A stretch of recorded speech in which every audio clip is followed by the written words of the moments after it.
New clashes hit Hong Kong this morning, where hundreds of residents are facing off against pro-democracy protesters. Tens of thousands have joined student-led protests in the past week to demand full democracy when they choose a new chief executive in 2017.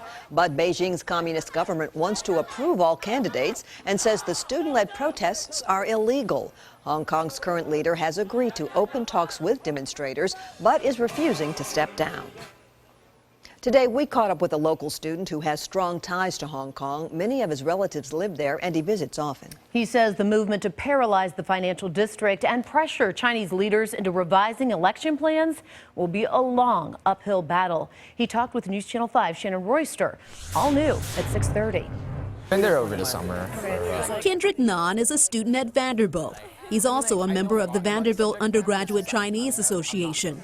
While he works to sell tea during the group's semi-annual Bubble Tea Week fundraiser, he can't help but to think about all the unrest in Hong Kong, home to his dad and several other family members. Hong Kong in general is a very proactive, protesting culture. For more than a week now, tens of thousands of young pro-democracy protesters have taken to the busiest streets in the financial district, demanding free and open elections. The terms that were promised to them about having democracy and things like that, the fact that they don't see it fully being implemented, of course they'll. So I'm not surprised at all that this is happening. And he knows the protesting won't end anytime soon, especially when so much is at stake. Hong Kong's existence lies at the crux of the cross-section of China and democracy, right?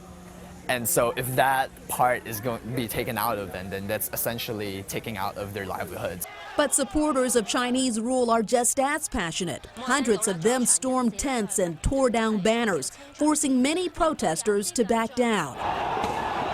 Earlier in the week, protesters were hit with tear gas and pepper spray by riot police. However, Nan says protesters are being told not to fight back. There's this one booklet that's been handing out to all the protesters, and it's basically a manual on how to protest. Don't break things. Clean up after this is very important. Like cleaning up after you protest. Like who does that? So they have a very targeted goal, and their goal is to get better terms. Whether they get it or not remains to be seen. I'm hopeful for a negotiation, like a very rational negotiation between the two parties. Tensions, however, have only escalated, and people there trying to catch a glimpse of what's happening through social media have been blocked. Chinese authorities have stopped users from accessing Instagram, Twitter, and YouTube during the protests. Shannon Royster, News Channel 5 HD.